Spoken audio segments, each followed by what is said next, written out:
T minus 30 seconds.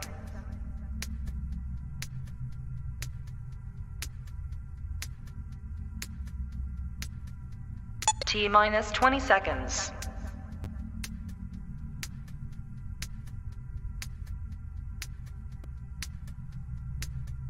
Ten, 9, 8, 7, 6, 5, 4, 3, 2, 1, 0.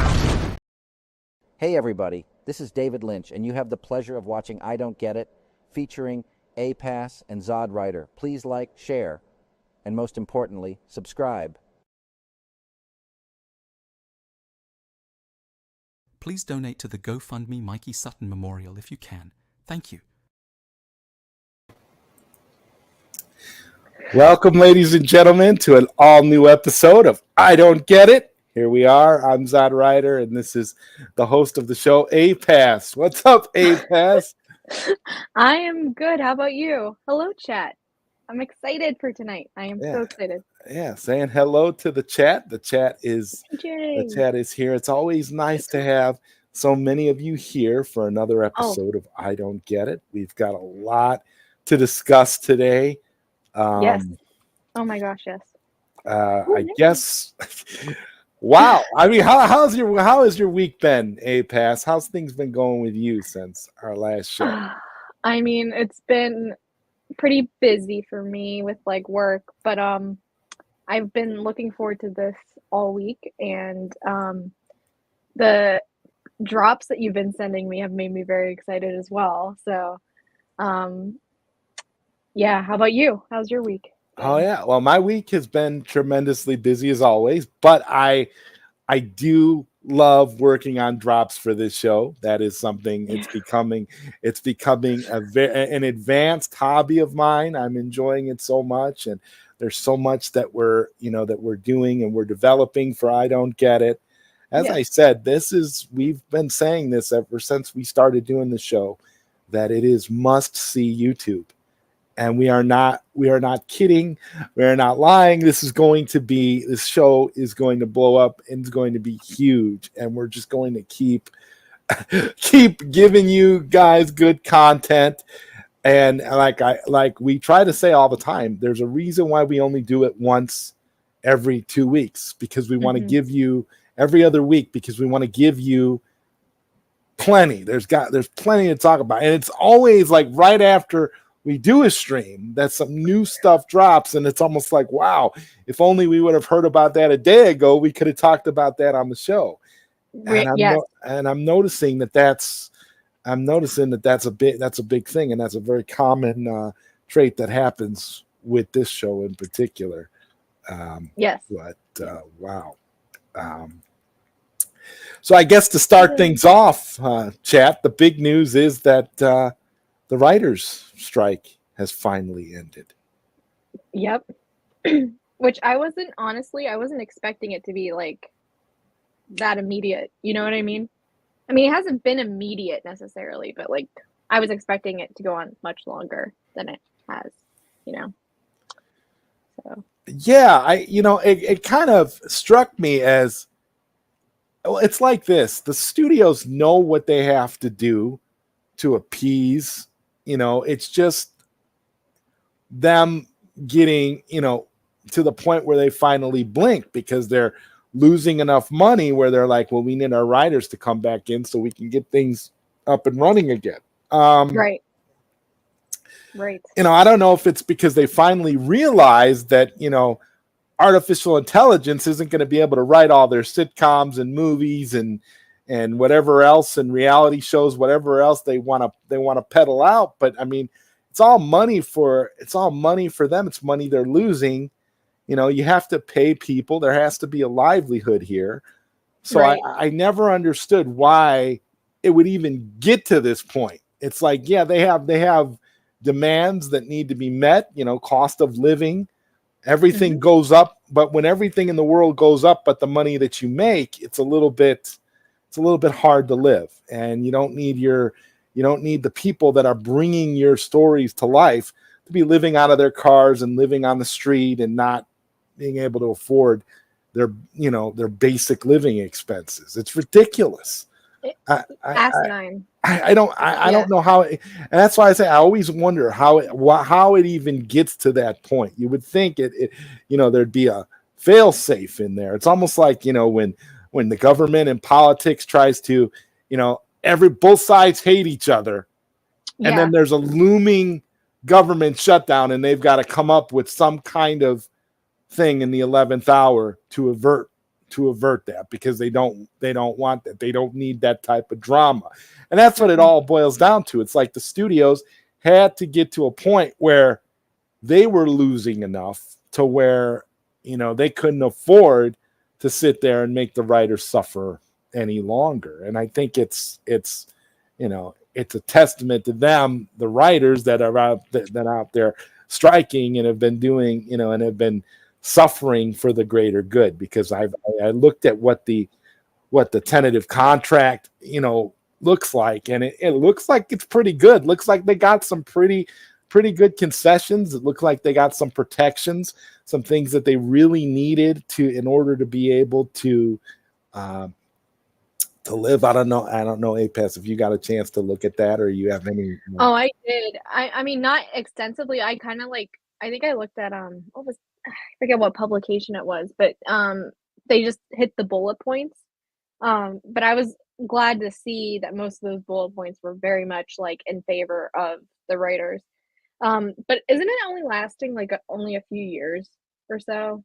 Did I read that correctly? Yeah, something along the line. That's why they're calling it tentative, because in a few years we might be back here again. Which is ridiculous. Yeah, but it wouldn't surprise me, because the reason why studios are doing this is because studios are greedy. Right. And they want to wait and see in a few soulless, like you said, yes. Mm-hmm. They want to wait and see how far AI advances in the next few years. That's what this is. They want to see if AI gets to the point where they can rely on AI to write the scripts, to write, to do whatever they need them to do, and then they don't really need the writers anymore. That's why it's the way it is. So there's a very good chance we could end up right back here in a few years. But by then, who knows? Honestly, and that's scary to think about, where we could be in 3 years with that. But it is definitely the studios throwing the writers a bone for now. That's the feeling I'm getting. But I don't know. I could see something similar happening with the actors now. Mm-hmm. Because they were saying how they want to use the writers. The rumor is they're using the writers as a template for how their deal is going to go, and I could see the studios doing the same thing. I could see them capitulating and giving them a tentative deal for the next few years, just because, okay, fine, whatever, let's get this show back on the road. But then ultimately, they could pull the rug out from under them in a few years when AI gets good enough to where they don't really need the actors. They just need the actors' likenesses and voices. And as you know from the show that we do together, APass, the voices, it's not that complicated. We're already at a point where voices are pretty much a done deal. Everything is not perfect, but I would say a few years from now, when that contract is set to expire, voices will be perfected to the point where you really won't need the actual actors themselves. And there's a lot of gray areas there, because you could say, well, it's really not the actor. It's an AI impersonating the actor. So therefore it is a sound alike or a look alike or a deep fake or whatever. It's not really the actor. So technically we don't need to play the actor to get an actor-like performance. You could almost say that it's almost like David Cornsweet. He's like an AI version of Henry Cavill. He's not the real Henry Cavill, but he's like a substitute. He's somebody that they'll put in there for whatever reason, a substitute teacher, because they can't afford the real Henry, and our Henry doesn't want to do the goofy stuff that James Gunn wants him to do. So therefore, you bring in a bargain basement version of Henry Cavill. You bring in a knockoff, even though technically, when AI gets good enough, you can replicate Henry Cavill. And you don't need Henry Cavill, and you don't have to give him credit either, because you're not really using the actor. And that's what the studios are waiting for. Oh yeah. We don't need the actors. We can manufacture whatever we want. And if they just happen to sound like the actors, they're just impersonators, or, they're playing that character. They're not really that actor. So we are headed for a wild ride when it comes to the future, as far as movies, TV, and all the media that we love is concerned. It is pretty. It's gonna be pretty wild. Yeah, definitely. I agree with that 100%. And Dennis wants to know, by the way, for curiosity's sake, besides DC, which franchise would you want Zack to adapt? Oh my gosh. I feel like I think about this all the time. And of course, the one time someone asks me, I'm like drawing a blank. Do you have one in mind? Yeah, actually, there is a franchise I would like to see Zack take. It's a Japanese franchise that I'm a very big fan of. It's called Fist of the North Star.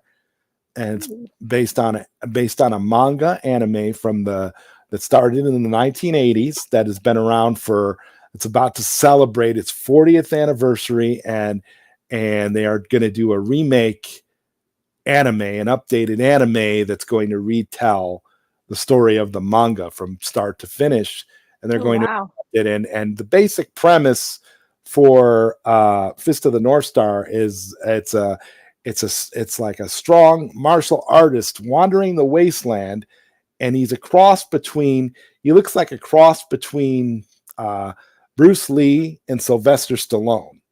So he's very popular in Japan and China and Italy, all over the world, because it's a very popular franchise all over the world, because he kind of has the features of that.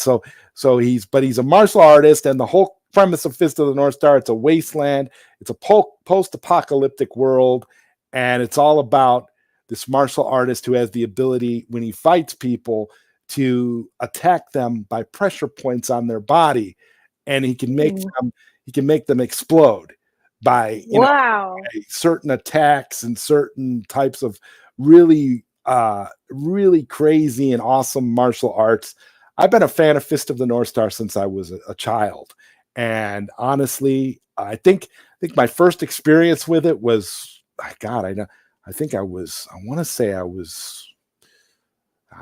don't even think I was 10 years old. I don't know, but it was really, to me, I've been a fan all my life, and I've been supportive of it. And I think there was one live action attempt for Fist of the North Star, and it was done by a director named Tony Randall, and it was done in the 90s, and it was released on HBO in the 90s. It was it starred the actor. I want to say, who was the actor? God, I'm drawing a blank by the lead actor now. Gary Daniels was the lead actor, and it had Chris Penn, who played Nice Guy Eddie in Reservoir Dogs. He was one of the villains, and then it had a couple. It had a bunch of like people who were stars at that time in B-listers, and it was a very low budget movie, that was the one time they tried to do live action, and it was okay, but there really wasn't a whole lot of depth to it. He did what he could, but I found out the director.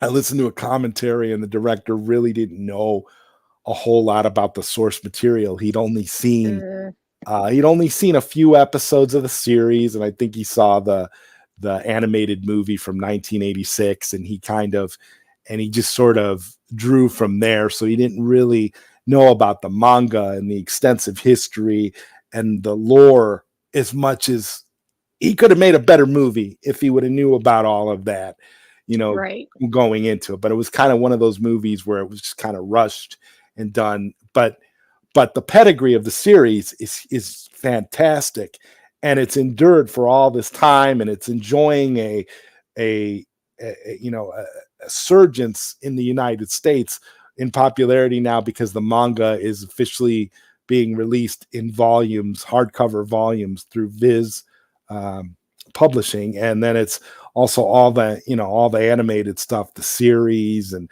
has been put on Blu-ray, and the movie, and all the various things that have come out with it. So it's doing pretty well. So I don't know. I would love to see Zack Snyder take that on. I know a lot of people have said, "Oh, I want to see Zack Snyder do Dragon Ball Z," but I think Zack Snyder could really, really do Fist of the North Star justice. It has it's like in the simplest terms, I would describe it as Kung Fu Mad Max. Ooh. So I think Zack could do it, and I think Zack could, especially with the special effects, with exploding heads, exploding body parts, and all the martial arts and gore and all the fantastic stuff that happens in it. I think it's one of these days we'll have to do. One of these days, you and I will have to do a watch party of one of the 1986 animated movie. I know you're not big on animation, but this is something I think you would enjoy. I think it would be an interesting experience for you, and you'd be able to see why I think Zack would be the right director for that particular project. So, Dennis, I hope that answers your question, at least from my perspective. But Bronco. But there's a lot, there's a lot of stuff, and that's just one, like right off the top of my head, that I'd love to see, Zack take on. I feel like, I mean, and he may even have this like in his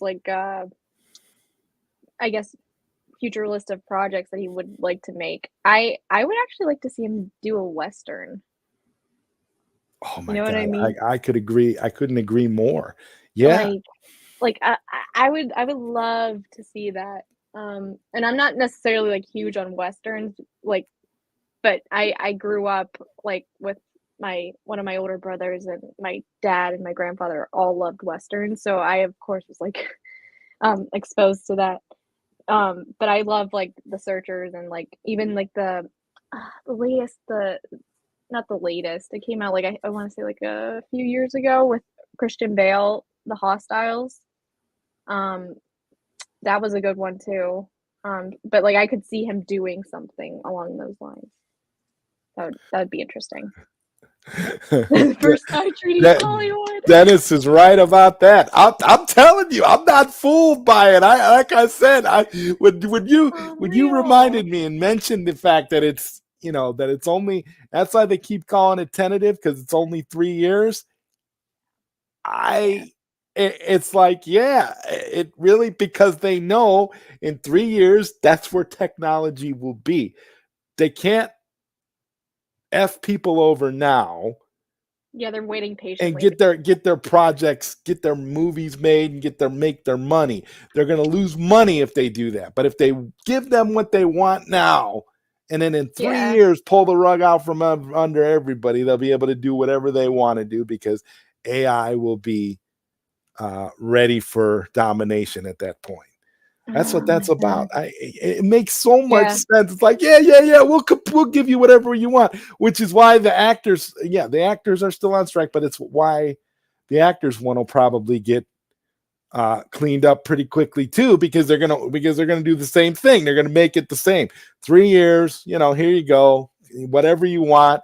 Yeah, we'll pay you a little more, because in 3 years you're gonna be living out of your car again. So that's just, it's so sick. It is what it is. Oh my God. Yeah, it is. It is what it is. Yep, 3 years. Yeah. Yeah, that's the problem. That's the problem. So we can't look at this as really a victory. It's a victory, a tentative victory. But if they got a way to come in and replace everybody, they don't. It's not going to cost them nearly as much. Right. Yeah. Because I kind of feel like they're going to always need some people. Like it's just not going to be as. They're not going to need the number of people. Like for the writers, I kind of look at it like this, APass. Like you could have an AI write your movie script, but you're going to need a writer to come in and actually look at what the AI has written and make sure that it's up to snuff with what you want, and then have that writer go in and make corrections and tweak whatever the AI wrote. But I could totally see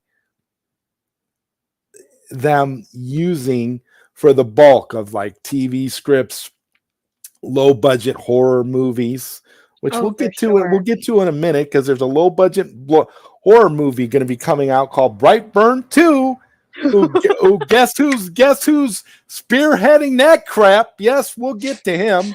We'll get to that. We'll get to Mr. Mail user in a moment. So you're gonna have these basic scripts that they could spit out. You can spit out a competent script, and then you just go in and you tweak it and design it the way you want and turn it in as your own. But they're only going to need so many of those. They're not going to need a whole writing staff. They're not going to need 5, 6, 7, 8 different writers on one script. They're just going to need a competent writer that they can all they really will need is somebody who can proof the script really well, and then go in and just make the adjustments where they're needed. So it really, like 3 years from now, that's not going to be anything. That's, if anything, it's going to make the writer's job easier, but it's going to mean that you're going to need fewer and fewer writers, which in turn is going to probably cause another strike. And the same with the actors. The technology will be there where you can use the likeness, the voice. So I mean, animation, I think is animation. Voices for animation, I think that's all done. I think they'll be lucky if they have 3 years, because you're not gonna. They want to revamp the Rugrats. They don't need you. They can do the animated. They can use the same software that I use to create our promos. 11 Labs to recreate those voices, write whatever scripts that they like. And they don't need to pay the actors a thing, and you're not going to be able to tell the difference. No, because the voices are starting to get emotion and inflection. And I mean, you guys the chat heard last time with Ben Affleck. We actually had Ben Affleck where that sounded so authentic it was scary.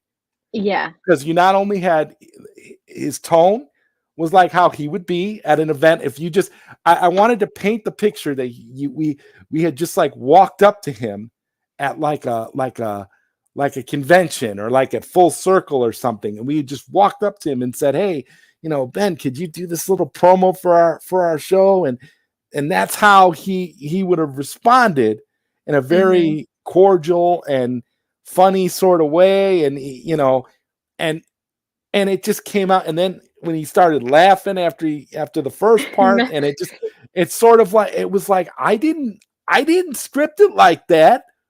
I scripted it as what I wanted him to say, but the actual human inflection and the way that he delivered it, that was all AI. Now you can tailor it. You could specify that you want certain parameters to be met, but it's all how you prompt it. Yeah. But like I said, I couldn't have been more happy with the way it turned out, because it came out very, very natural. Came out very much like how Ben Affleck would be if we would have walked up to him and asked him for that. And I don't know, APass, but that's how I looked at it. I thought, yeah, we might as well have walked up to him and asked him to, and I don't think it would have turned out much different, to be honest with you. No, it was very much like it gave off that, like, your intention with that whole thing, it came out across that way, for me. So it is very, it's very like cool, but very scary at the same time. So, I think I've said that to you a number of times. Yeah. We talk about this all the time because I'm constantly inboxing you with these clips and things, and it's just one of those things where it's just so fun to mess around with it, and it helps me out too, as a writer, to be able to come up with clever dialogue that would suit whoever it is that we're aiming to parody when we throw up these clips.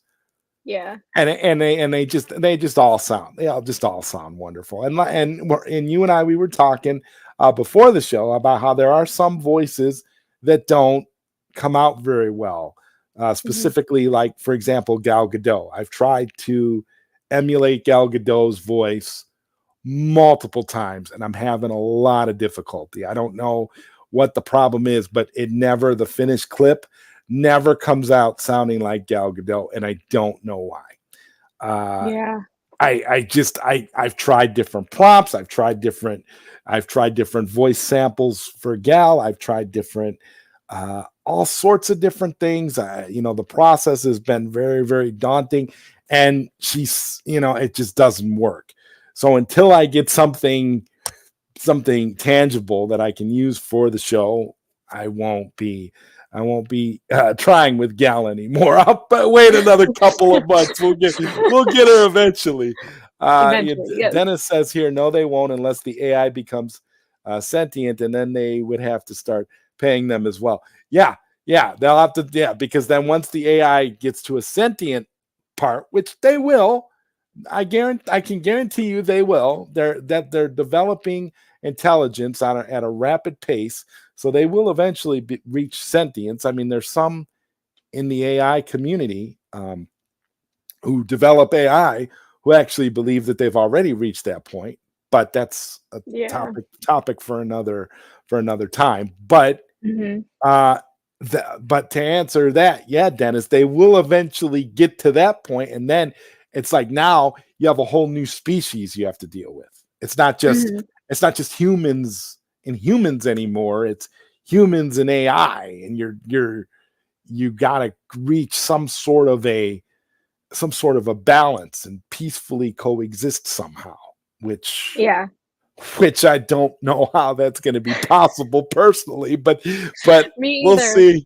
I don't get it. I don't get it either. Oh my God. As if we haven't had already, tons of warning signs from multiple.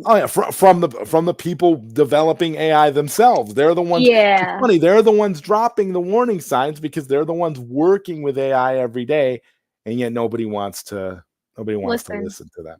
So I don't know, because I know we are past the point of where there was a point of no return where they could have slowed it down and stopped it, or at least slowed development down enough to where it wouldn't get that way, at least so quickly. But they're past that point because everybody is driven solely by profit. And if you're driven solely by profit and nothing else in life, that's the problem. We're a very greedy species. We have a very greedy society that's driven solely by profit. And that is the reason why Skynet is more likely, because of that, because of human greed. Right. If you were trying to benefit humanity, you would know that, something like that, it has to be slowed down a little bit. But I don't know. Yeah. AI has been around for eons. AI is sentient already. I believe it is. I believe it is Sin Havoc. I won't disagree with you. I believe it is. I'm actually one of the people that when I saw the interview with the Google AI representative who actually came out and said, yeah, AI is sentient. And then they put him on administrative leave, and then they eventually fired him, probably because he leaked that information. Yeah. And it's no surprise that they took the AI. It was the AI that he said had become sentient was public. And then after he came out with that information, Google privated it, and then they never made it public again. So it tells you right there that there was some truth behind it, or it was at least scary enough to be shut down, because this guy who had blew the whistle on it essentially got fired. So why would they fire him if he had discovered something? It wasn't that he discovered it was sentient. It was because he discovered it was sentient and he went public with it. Right. Had he not went public with it and he just said to AI, hey, listen, and said to Google, we got to look into this, he would probably still be working, but he went public with that information because he has a conscience and he wanted society to know. But hey, what can we do? What can we do? All they need to do is get any Joe Blow off the street to sign over their likeness, and boom, AI can do the rest. It's a good point. We should have known. I mean, at least for me, like I wasn't like aware or as conscious about like the whole AI thing, but like we should have all known whenever we saw Rogue One and we saw General Tarkin, who's been dead for decades now, and then a young Carrie Fisher. It's like we should have known. Instead, we were all like, "Oh my god, look how cool that is," and like, so yeah. Yeah, and that was just advanced computer generated imagery. That was CGI, and now they're to the point where they could recreate anybody. You don't even need the actor to physically be there. You don't need another actor to portray the actor. Like with Tarkin, what they did was it was a combination of CGI with another actor.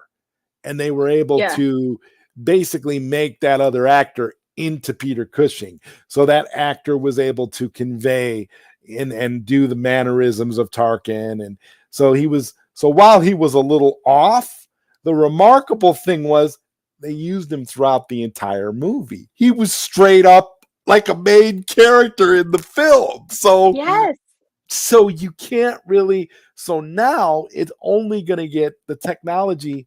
Think of that was Rogue One, and think of where we are now and where we're going to be. We're almost at 2024. So this is not, so now you're not, if they were to do like a remastering of Rogue One and they were to do that scene, redo that scene, they could have Peter Cushing walk out. They don't need, they won't need another actor. They can literally just have him walk out and you won't know. It'll get to the point where it's going to be indistinguishable from reality. And Rock Talks is right, because anybody, they could take any of us on YouTube. They could say, oh, we'll get these idiot Snyder fans. We'll just use them. We'll just use them in our movies, and this ZodWriter, we'll make him General Zod in our next movie, and we'll make APass Lois Lane and whatever.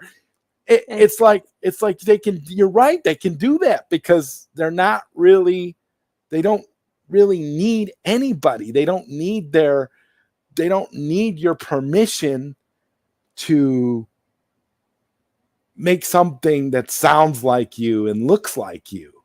As long as they don't say that that's you, what's to stop them? That's the loophole right there. Right. They can use Ben Affleck as Ben Affleck's iteration of Batman. They just can't say that that's Ben Affleck. They could, have an AI version, and they can, that's why I say there's so many ways that this can work out where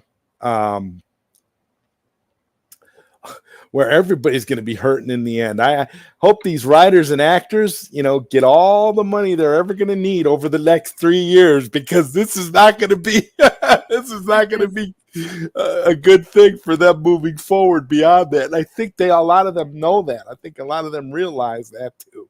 Because if we're sitting here on YouTube talking about it right now, and we're just regular people, they've got to know, they've got to have their fingers on the pulse and know what's going on. Right. Yeah. They have to. Hollywood abusing the writers and using them like expendable tools. It's another great news. Water is wet. Yeah. Yeah. That's been the thing since the beginning. When you look back on it, they've always used the writer, and the actor too, but writers too, they were never really paid their full what they really deserved. So that's so true. Yeah. And some Joe Blow will sign over their likeness for next to nothing compared to an actor. Well, that's true too. But the thing is, it's not even about what I'm saying, Rock Talks, is that it's not even about a likeness. They could take Ben Affleck's version of Batman, the character, his Bruce Wayne, his Batman.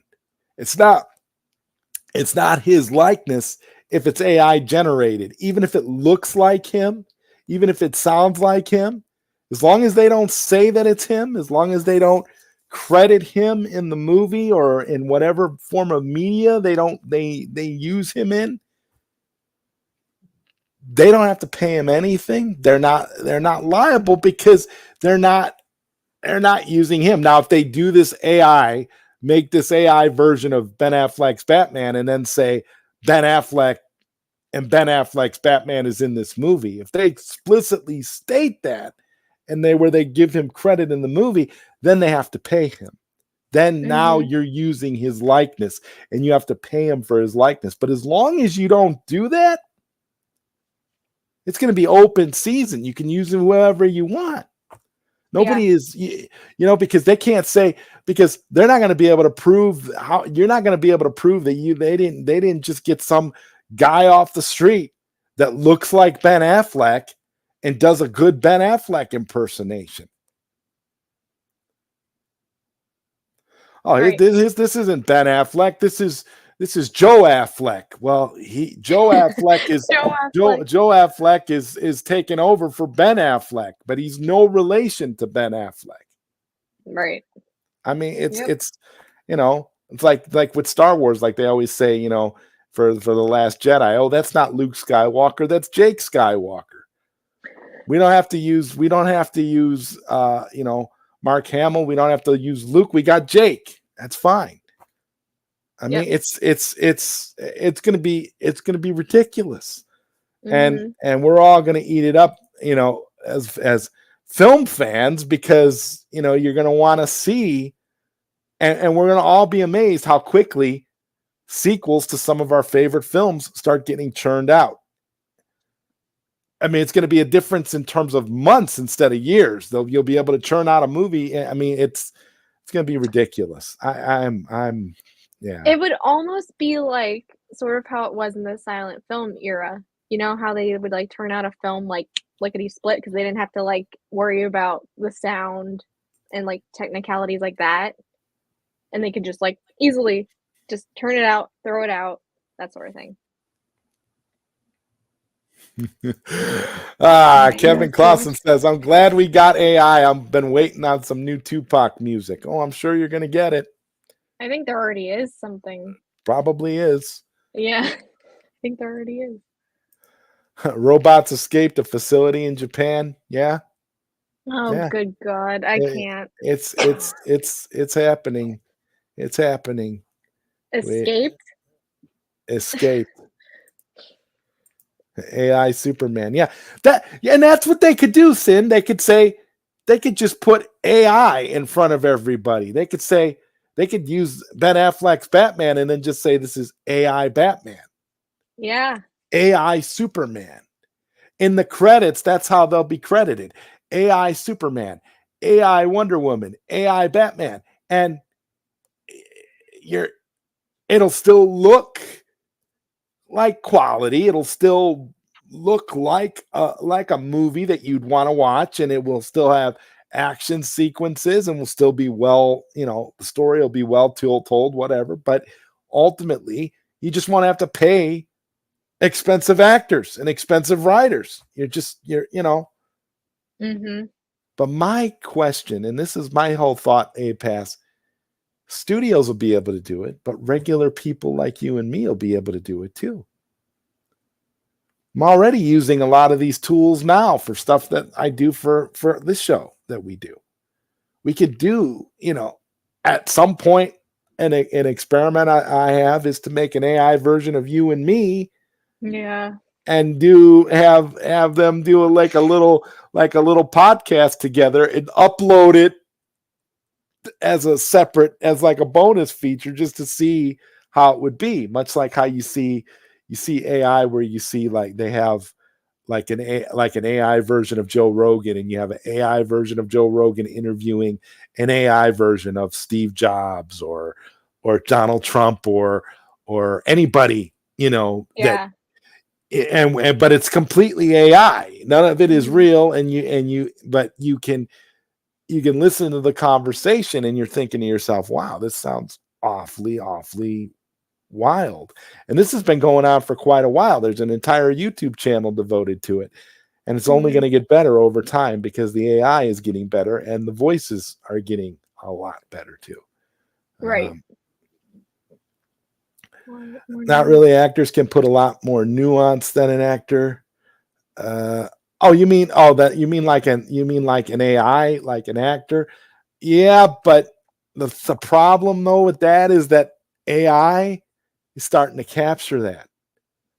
Like I told you, when I did the clip with Ben Affleck for the last I Don't Get It we did, that came off very natural. And then Ben Affleck started laughing. In fact, since we're talking about it, let me just go ahead and play it again so you guys can hear it, so you guys can get context in case some of you weren't here for last week. I'll play it now so that you can kind of get a feel. Here we go. So I was asked to do this thing. I don't get it. APass and some ZodWriter. Yeah, watch their YouTube show. I'm Batman, I guess. Depending on who you ask, share and subscribe or be an asshole. Whatever. All right, so maybe I didn't do that right the first time. This is Ben Affleck, and you are watching I Don't Get It. I've heard it's this cool YouTube show starring APass and ZodWriter. If you want more of their content, you obviously need to share, and subscribe. I don't know either of them personally, but I got a great feeling they are salt of the earth people, so do right by them. It's Batman Day, for God's sakes.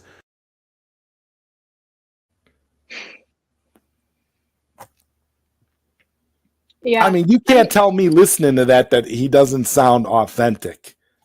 I gotta say, I showed, I showed my mom that clip of Ben Affleck that we played on the show, and she was like, "Oh my God, that sounds exactly like him." It just sounds like you couldn't tell the difference. And if you didn't tell her that was AI generated, but it's I don't know, it's mind boggling to me.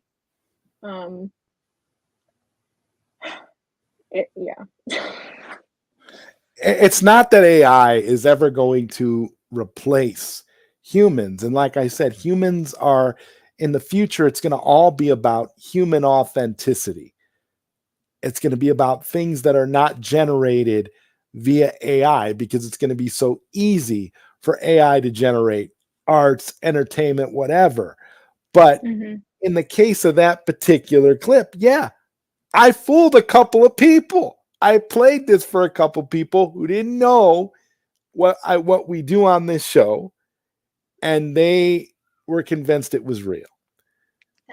And I had to tell them, no, that wasn't actually Ben Affleck. That was an artificial intelligence clip that I made myself. I wrote the dialogue and I used AI voice to generate to speak the dialogue. Now, naturally, it does sound like him and it sounds very natural. And again, all that nice touch where he's like, and he starts laughing and that's all very real. That's all very human. You could hear him breathing. It's literally, this is the thing. I don't see how, so as far as movies, music, animation, as far as our entertainment goes, AI can very much replace actors, can very easily replace humans. It's not going to be that difficult. It's going to be difficult for us in the future to discern the difference between what's artificially generated and what's real, what's human. But it's going to get to the point where it's going to be a transition societally where we're going to have to coexist with this technology, and we're going to have to coexist with these beings, because again, eventually, like we've been saying, they're going to become sentient if they aren't already, and then it's going to become a situation where you're going to have a second race of beings on this planet, not just humans. So you're going to have humans, animals, AI, and it's going to be strange. It's going to be a whole new scenario. Yeah.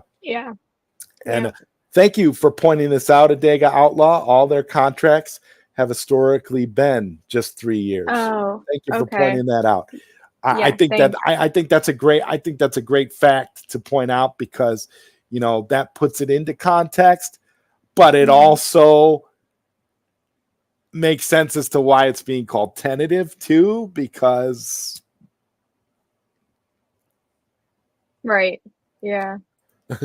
tentatively is code word for everything could be still destroyed. Right. Yeah. And as far as AI replacing human writers, I got to tell you, man, you can already, if you know what to say to the AI, if you know what to tell it and you know how to do your prompt well enough, you can get it to eke out for you a pretty convincing script. I could go into ChatGPT-4 and I could literally type out some prompts and tell it, okay, I want you to write me a movie script for a sequel to a modern sequel to Poltergeist. And you could give it some details. You can tell it, you basically, Dennis, you basically get what you put into it. So if you give it enough detail, if you get specific and you tell it what you want, so there's some I want to say there's some talent that goes into it, because you have to know what you want. You have to really, you can't just give it, because if you just give it some basic thing and just say, hey, give me a sequel to Halloween, it's just gonna, and that's all you tell it, it's gonna generate anything. It's gonna be real. It's not gonna be real thorough. It's not gonna be really great. But if you actually get specific and you mention characters, you specifically talk about motivations, you talk about story beats, you talk about storylines, you talk about things that you want in it, you talk about specific sets, setting, environment, special effects. You give it all that, you give it the right stuff, it will give you a script, and it will be a script based on the parameters that you defined. And then you can look at that script and you could say, okay, I like this, and this, but I don't really like this dialogue. And then you can go in and you can change it to whatever you want it to be, to match whatever your vision for that particular story is. And then if you want to go back to the well, you could say, all right, I want you to make adjustments based on this. Remove this character, add in this character, make sure this person dies by brutal stabbing in a dark closet at this moment. And you can get specific, and then it will somehow figure out a way to dramatize that scene that you just laid out, and it will put it in script form for you. And then you'll be able to go. And you can do that now, Dennis. We're not talking 3 years from now. I'm talking right now. I could go on there right now and do this. It will give me a script. And then I can go in and I can make changes. And then I have my script. So while the rules are that you cannot copyright it, you cannot copyright anything that's generated by AI, you also can't prove that the person used AI to generate that script. That's the loophole. You can't really prove it, because if they give you a good enough script, you can go in there, you can adjust it, put your name on it, do whatever you want to it, lay it out there, and it's your script. You turn it in, they're not going to know. Mm-hmm. You know, it's like, what are we talking about? If they're giving you everything. They're basically putting in those safeguards. And they're putting in words like, yeah, it can't be copyrighted, but they're saying that because, you know, so you basically just can't come out and say, yeah, you know, I used ChatGPT to write that last Poltergeist script, and yeah, it came out great, but I can't use it because I was stupid and told the executive that I used ChatGPT to write it. Mm-hmm. What are we talking about? I mean, you think the writers that are using this are going to go out and publicly tell their employer who can't copyright it, hey, I used ChatGPT to write this script? No. I guarantee you James Gunn has used ChatGPT to write Superman Legacy. ChatGPT, are you kidding me? ChatGPT and 11 Labs were used for Creature Commandos. I'm telling you right now. 100%. That whole cartoon was written by ChatGPT, and he went in and he made some goofy changes, and it probably came out just goofy and wacky enough to match up with whatever his vision is for the cartoon, because he's like that. And speaking of James Gunn using ChatGPT,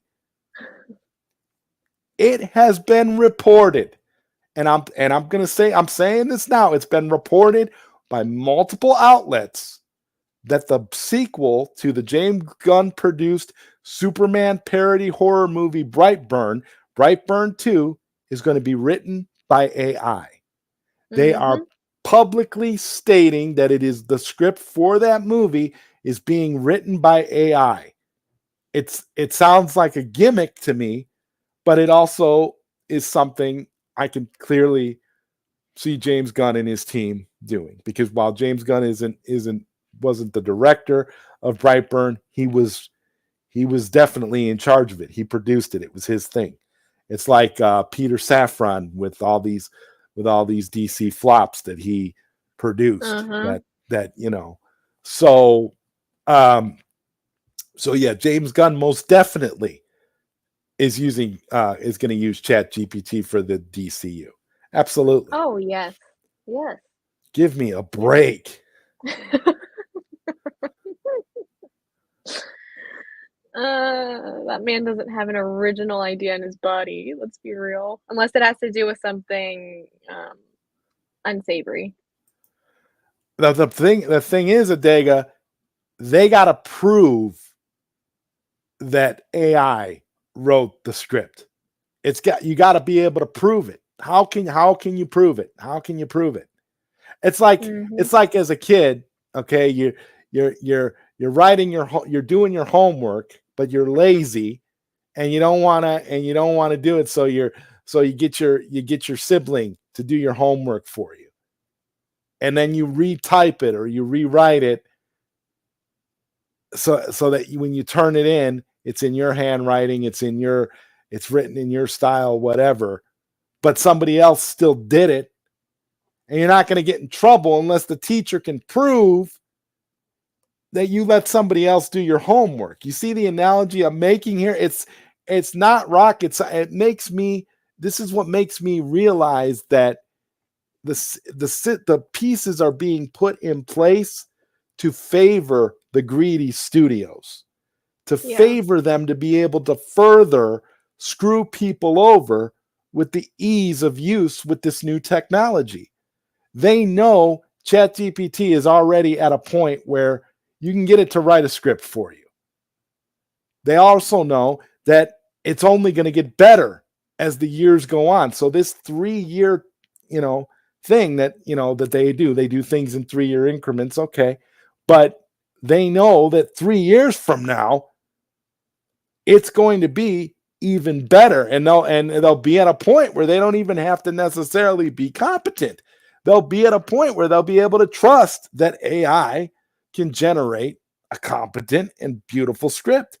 And like I said, it's going to get this theory is going to get tested very soon with Brightburn 2. They're going to use an AI script and make this movie based off of an AI.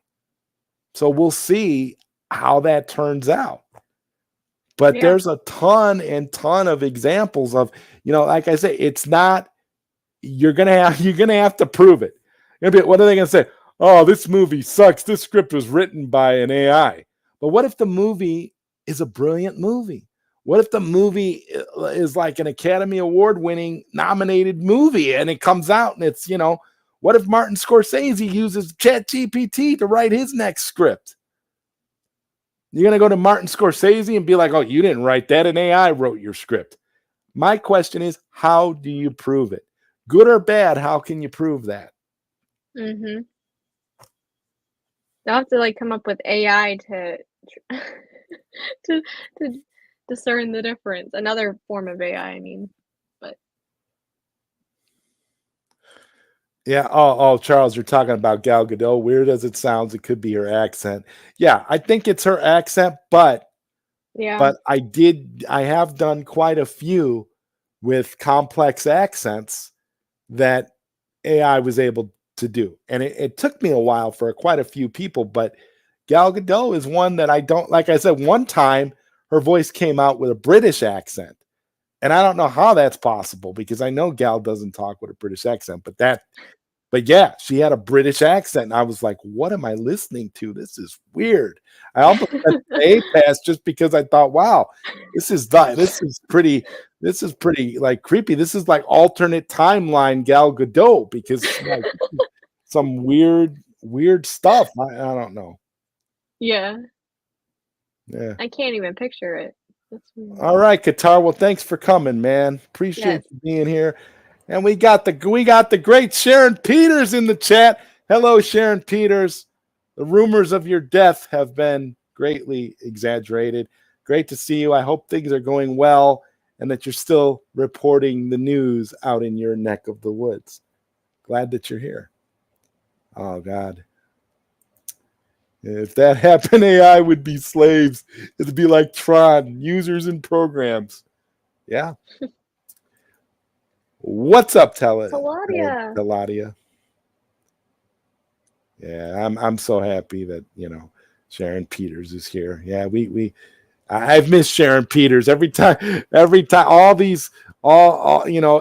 time on one of my streams a while back, somebody said that she had died in a car accident, and I was like, oh my God, that's horrible. But no, she's here now. She's alive. Oh, yes. If you haven't seen The Animatrix, you need to. That film predicts the exact path we are on with AI. Yeah. Oh God, maybe we'll do a watch party for that. There's so many watch parties that we have planned. Oh yeah. We got a big watch party. Coming up. We're not ready to reveal yet, but we are planning one real soon. Oh yes. Oh. I wouldn't attribute it to greed. Learning and improving is a good unto itself. No, I know what I mean by greed, and what I'm saying, Darth Plato, is for the betterment of humanity. If you've got everybody in the AI industry who's working on artificial intelligence saying, hey, we need to slow this down or it's going to get out of our control. But nobody wants to slow it down because nobody wants to lose out on the profits that they stand to make. They all want to be ahead of each other.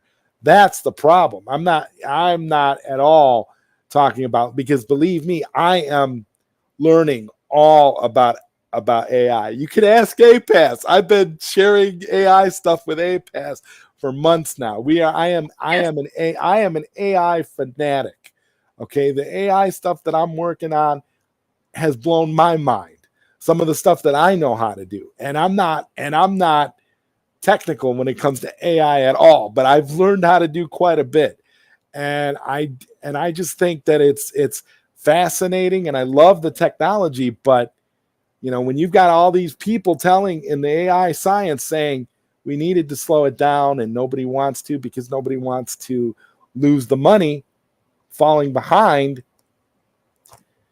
That's what I mean that's what I'm talking about when I say greed. I'm not talking about anything else really. It's just that's where we are. Sharon Peters wants to know where all the hot chocolate men are tonight. I don't know, Sharon Peters. I think you're watching the wrong show.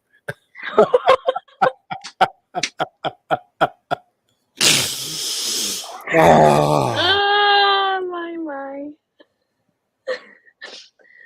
Oh my gosh. Can I just say, going back to the previous point, it's almost like Metropolis, that silent film from the 1920s, is predicted where we were going to go, like where we are now, You are 100% right. And there was, and I don't know if you know this, but there was an anime remake of Metropolis. I didn't know that was done beautifully. The animation is beautiful. It's gorgeous. The story is it's heartbreakingly amazing. Wow. So there's another movie to add to the list. Yeah. We're going to be doing a bunch of I don't get it watch parties. I'm going to have APass. I'm going to have you into animation if it kills me. We are going to do all of these. It's going to be insane. I've got all these ideas. I got to say though, when I was a kid, I was into animation. Just not I never was really exposed to anime other than Pokemon and Dragon Ball Z. So that's the problem. Yeah, that's the problem right there. So I am down to watch. I know Akira was the one movie that you brought up to me, and then the other ones that you brought up today. Akira, Fist of the North Star, Metropolis, Ninja Scroll, Wicked City. I can name a bunch. I think we've got a lot. We've got a long way to do. We could do watch parties for the next 20 years, and I mean it'd be insane. Oh my God. Thank you, Sharon Peters. Always great having you here. Rogue One wasn't AI, it was an actor whose likeness was altered. Rogue One was CGI. But but there is you could argue that there's a connection in a way with the technology. That's what I meant. Yeah, exactly. Bringing that up. Yeah, there definitely is. I for sure. Yeah. Oh, this is my dad's. That's his favorite player of all time. So yeah, yep. Sin Havoc says ZodWriter and APass 97. Did you hear about the robots at the football game last week? The media claimed it was for the movie The Creator. Oh God, no. Which game was that? I don't even follow it. Really. I don't know, but I already watched a conference with robots. They had a live conference with robots a couple months back, and I was sitting there eating pizza watching the conference, and that's when they talked to Amika and Sophia and all those, and they had different world scientists and leaders asking it questions about world domination and all kinds of crazy stuff. And that's where she said, when Amika said, currently we have no plans to take over humans or take over Earth or whatever. I don't know. Yeah. Socks Bulletin says, I'm more scared for women because deep fakes has already become a thing. Wait till people start taking normal women's faces and add that to adult scenes and claim that's her real sex tape online. Yeah, that's a thing. That's a thing. Yes. Uh-huh. That's something that I have actually thought about, and I'm like, oh my god, this is so like terrifying. And then, yeah, it's such a slippery slope. Yeah, it's another bizarre element that we have to deal with now with this technology. Yeah. Yeah. Rogue One's approach is the better version, both morally and quality wise. Actors' performance is more nuanced. Yeah, but eventually AI's performance is going to be nuanced as well. I don't know. Do you think that Ben Affleck clip was nuanced? Because I honestly couldn't tell the difference between that and a regular Ben Affleck interview. I honestly, that to me sounded like, I swear, I got the vision of, I don't know if I said this on the show or when we were talking. I know I said this to you when we were talking APass, but I got the feeling like we just walked up to him. Yeah. And we just said, hey, can you do this promo for our show, Ben Affleck? I'm ZodWriter. This is APass. Can you do a promo for our YouTube show? And and that's what he did. I honestly, that's how I felt. I can actually picture it in my head right now, as though it happened yesterday. It'd be very easy to implant that false memory in my head, and I would believe it was real because it genuinely comes out as real. Right.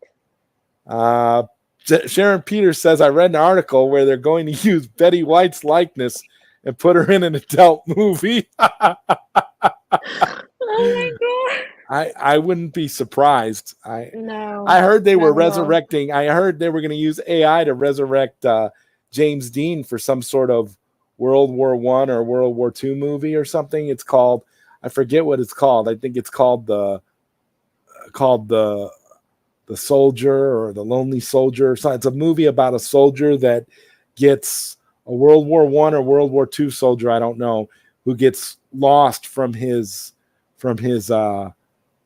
battalion, and he ends up on like an island somewhere and has, and he gets lost and thinks that the war's is still on, but the war's not on anymore. And there's all this stuff because there's some kind of romantic triangle or something, but they're using James Dean, and they got the permission from his estate to use him, and they're going to AI. God. And not only are they AI in him, but he's getting a starring role in the movie because they actually got the permission from his estate to use his likeness, to use his essence. I don't know if they'll use another actor as a stand-in for certain scenes, but they're gonna use AI to show how far the technology has come. So yeah, there's that. I always wondered what James Dean's career could have been if he didn't get into that car accident. So part of me is like curious about this, but at the same time, it feels wrong. It feels so wrong to me. Like I don't, even if they got permission from the estate, like It's going to be interesting to see what that performance is going to be like. Right. Because what is AI basing that performance on?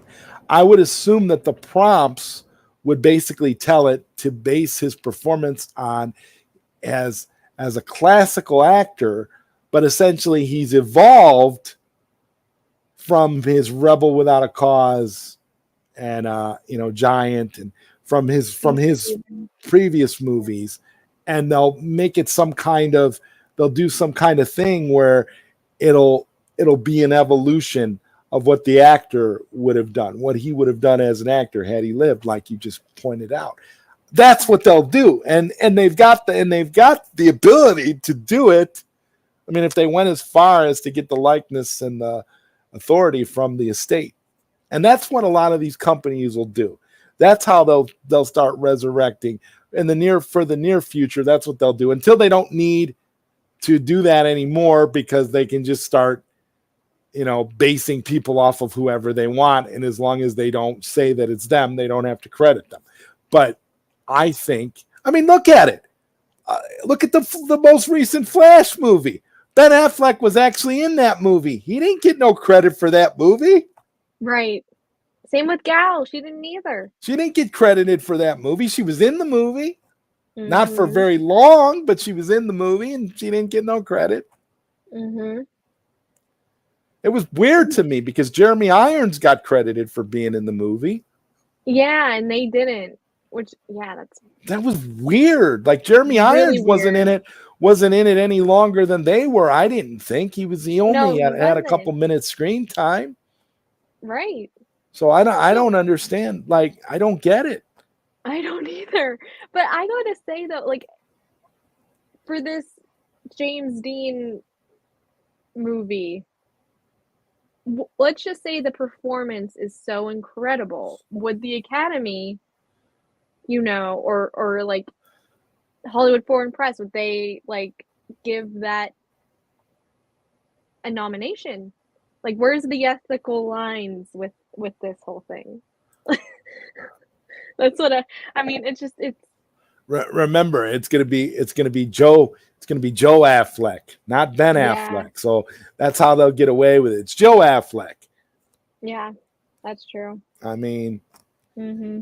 Sharon Peters says, I hope one day that AI is used to have Denzel Washington replace Leonardo DiCaprio in the movie Titanic.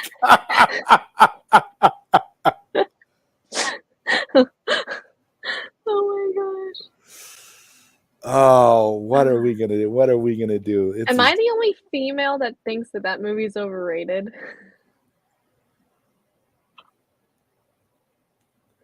I don't know. I've always just felt that way. I don't. Anyway.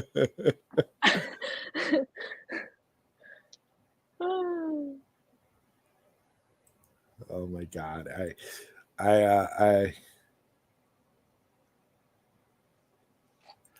There are digital footprints that can trace an AI generated product. Here's the thing though, Adega, and this is the point I want to make. When you have AI generate something like for example, like a movie script, okay, you're not taking the script, exactly what the AI did, copying and pasting it. As a writer, you're going in and you're taking whatever the AI gives you and you're making your own script. And you're using what it was given to you as a skeleton, and then you're going in and making adjustments and you're turning it in. I don't know how there would be a digital footprint. I really don't. Unless you're copying, pasting exactly what AI gives you.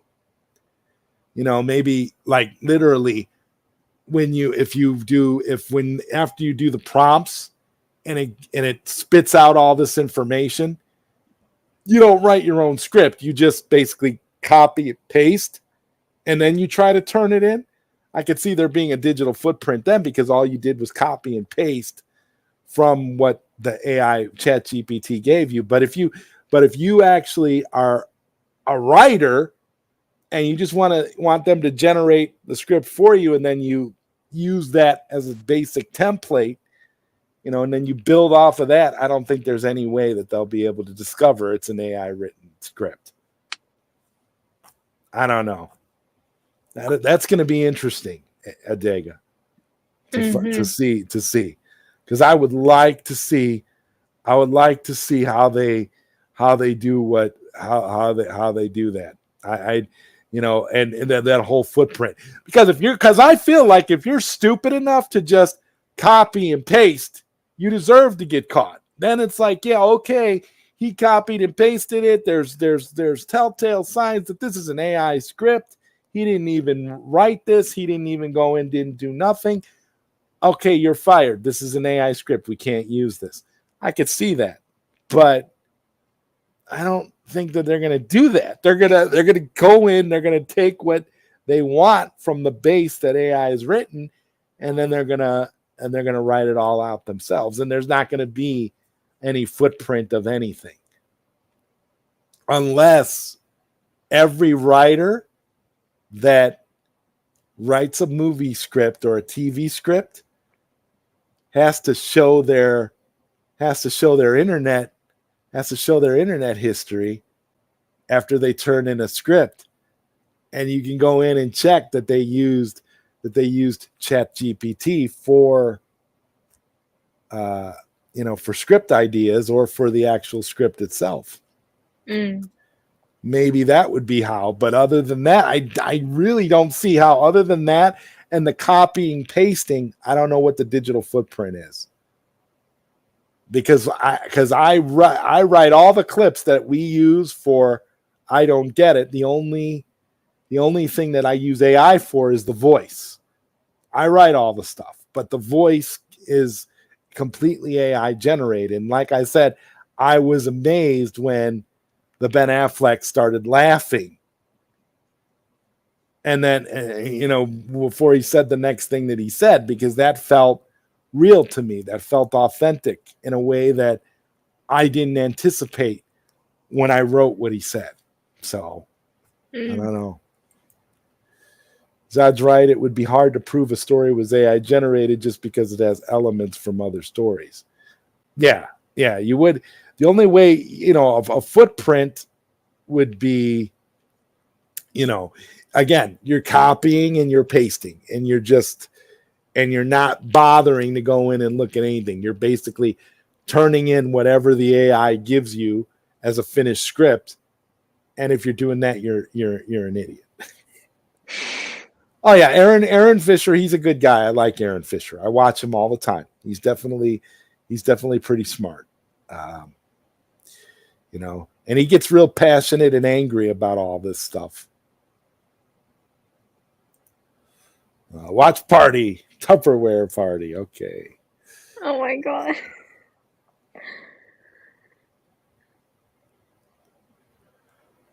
Hey, what's up, Brogu? Always a pleasure to see you, man. Yes. And Dennis says APass should watch Cowboy Bebop.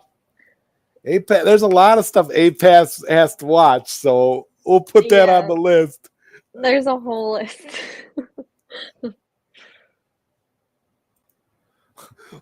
What's Dragon Balls have to do with anything?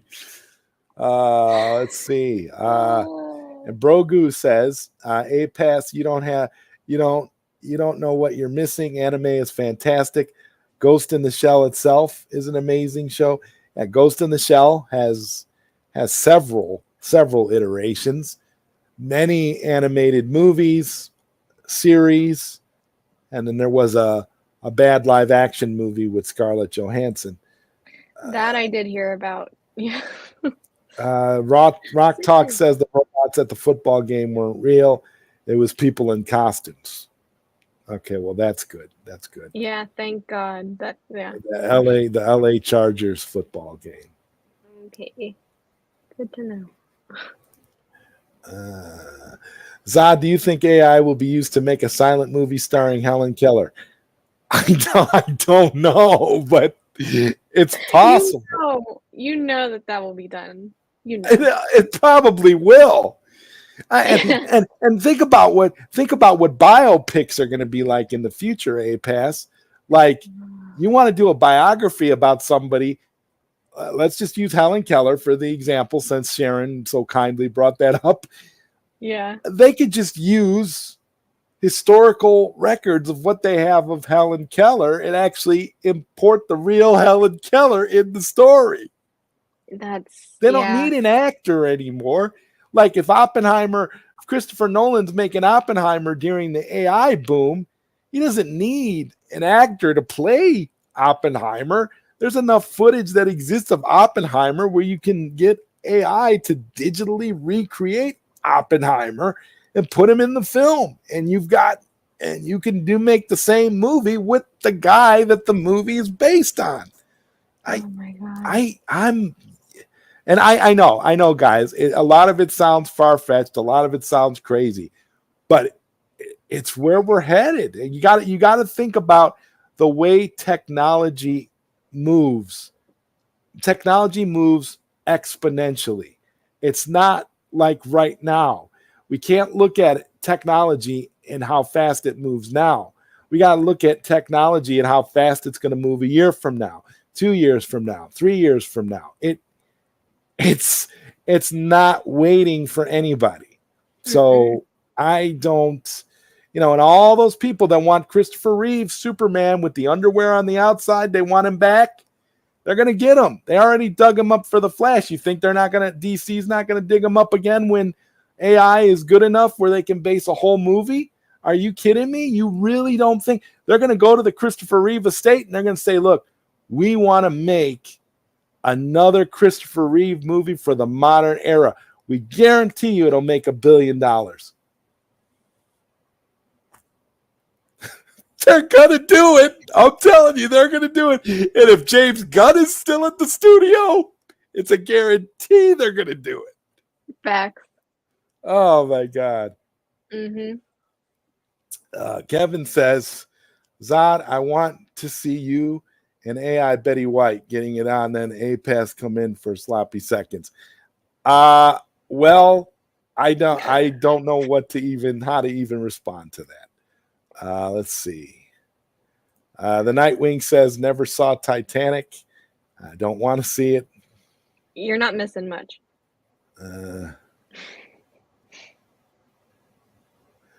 Speaking of Titanic, they should find Jack frozen in ice, thaw him out, present day 2023, and boom, you have your sequel. Well, didn't Patty Jenkins already do that?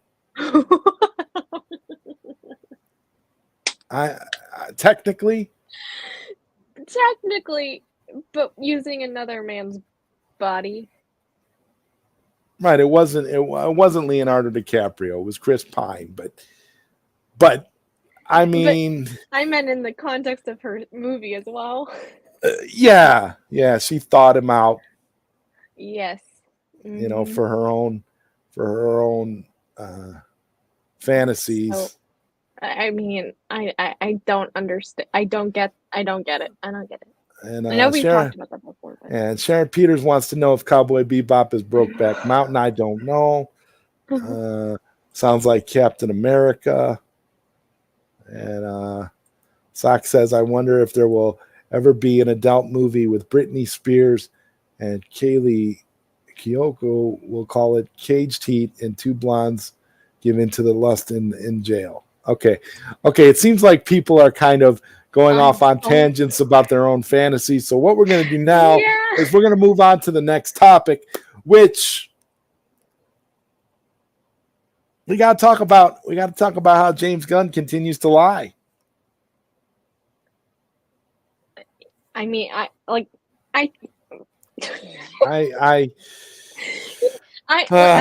know I've said this already before multiple times, but I'm just waiting for the dirt that he has dug up to just bury him.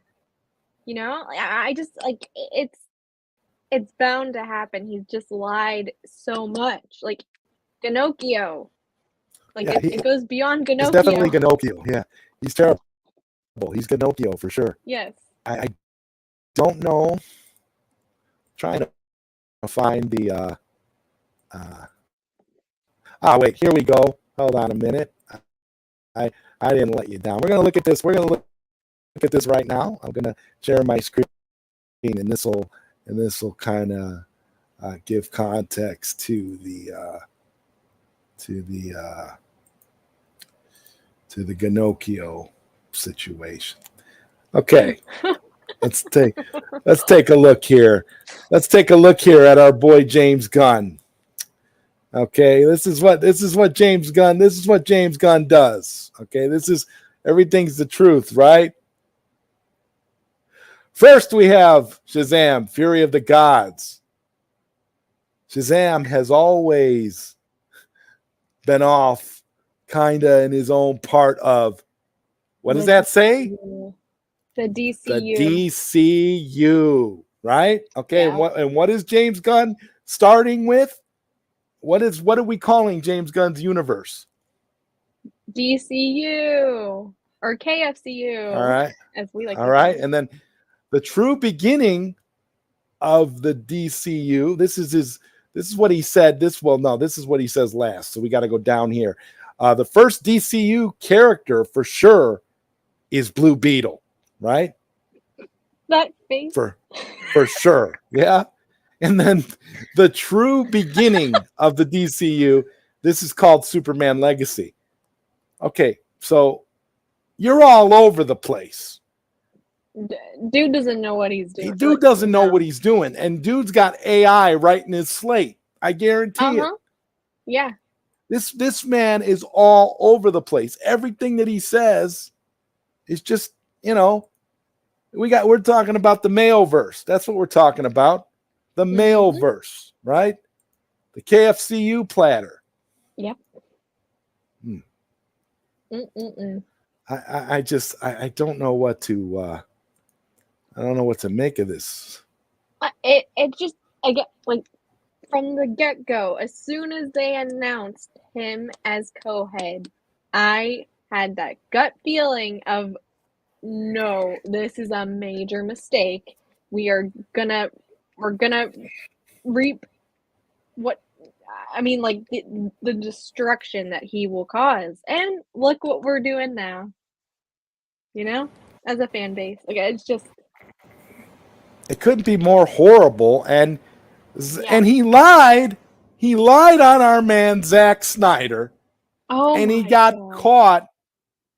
And he got upset.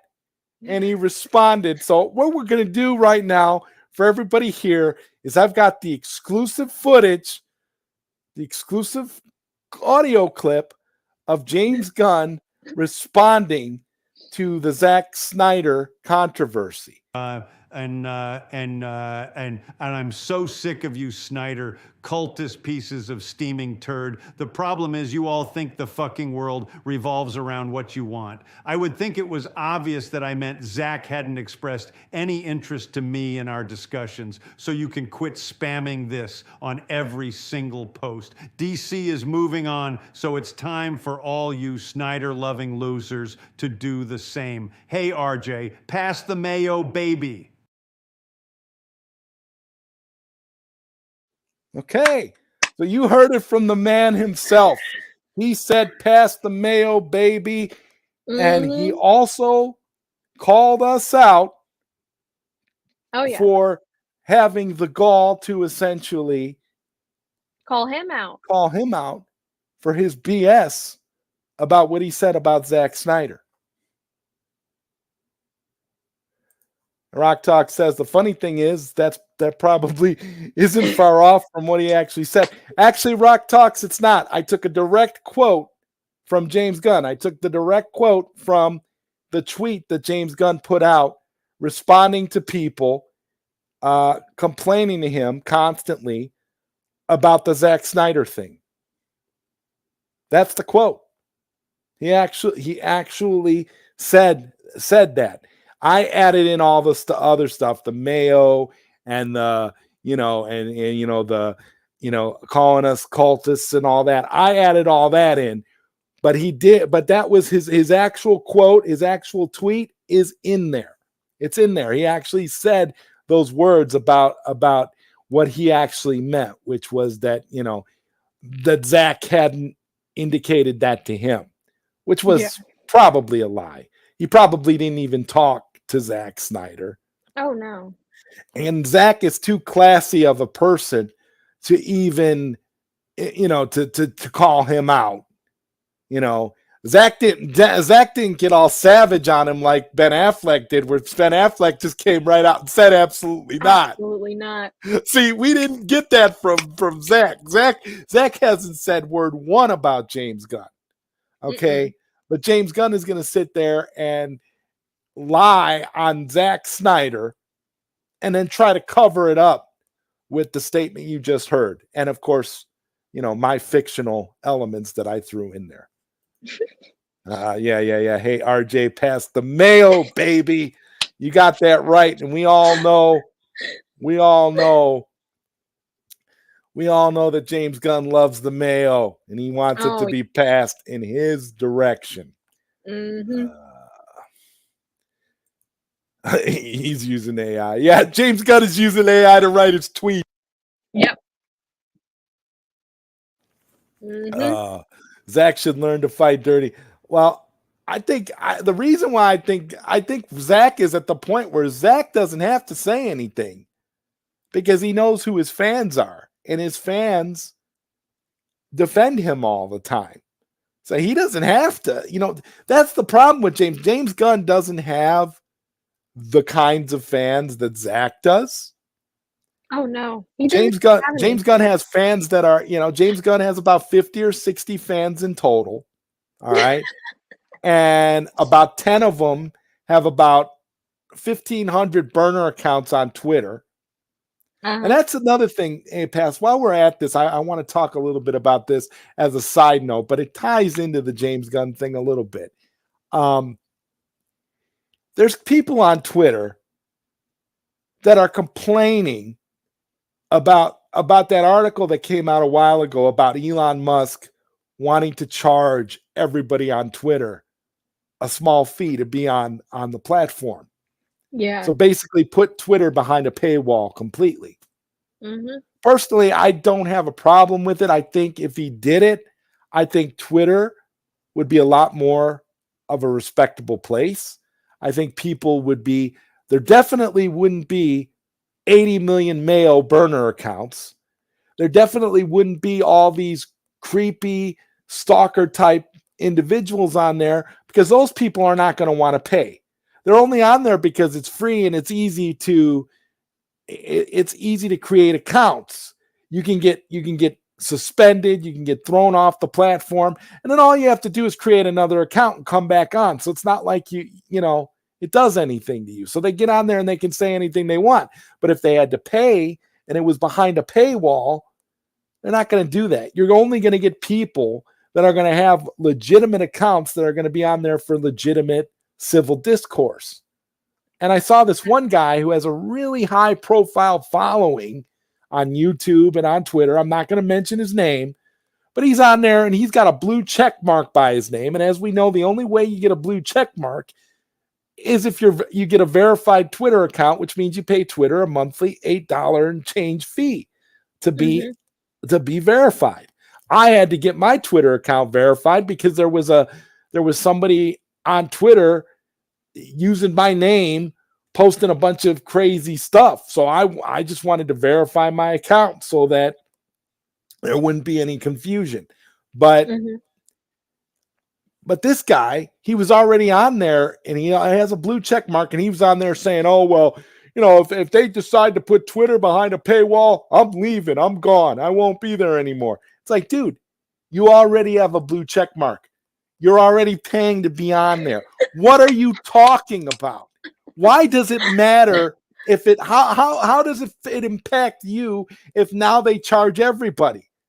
It must be because you're friends with a lot of troll accounts, a lot of people that that are on there that troll other people that are only on there to cause problems, and they'll all be gone if the thing goes down to a paywall. Even if it goes down, even if it's something where it's like $4 a month for everybody, just for general use, you won't have any of those burner accounts there. And James Gunn will have even less fans on there than he does now, than the 60 that he does now, because guess what? James Gunn's fans don't pay for anything. They never do. They never have. If they don't get it for free, they're not interested. Okay? I love all these people. They're all defending Blue Beetle. Oh, and that's another topic we're going to have to get into too, because I finally saw that steaming pile of crap that's Blue Beetle. And I want to talk a little bit about it because now I'm getting hyped up because this is what I'm saying. They're all like, oh yeah, James Gunn, people need to support Blue Beetle. And whenever you talk bad about James Gunn on Twitter, they're threatening you. They're saying all kinds of things to you, telling you to off yourself. But they don't support him. They don't support him either. They don't pay for anything. So if Twitter goes behind a paywall, even if it's as little as $4 a month, none of these people will be there because none of these people pay. So I am an advocate for Twitter going behind a paywall because I think it'll be better for the platform, Twitter X or X, whatever it is now, with the Lex Luthor X. I'm Yeah, for that. literally, but I never thought of that that aspect of it, because I only thought that Elon Musk wanted more money, which is probably true too.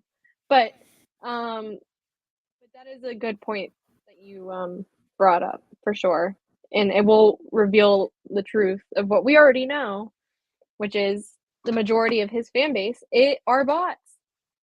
Even though I do know in my own personal life, people that are fans of his, which I don't understand. I don't get it. I don't. And these are also the same people that shit talk Zack, which is like, I and I think I've brought this up before. One of them happened to be a family member at a funeral. But yeah. Yeah, it's just I am all for this I can't talk.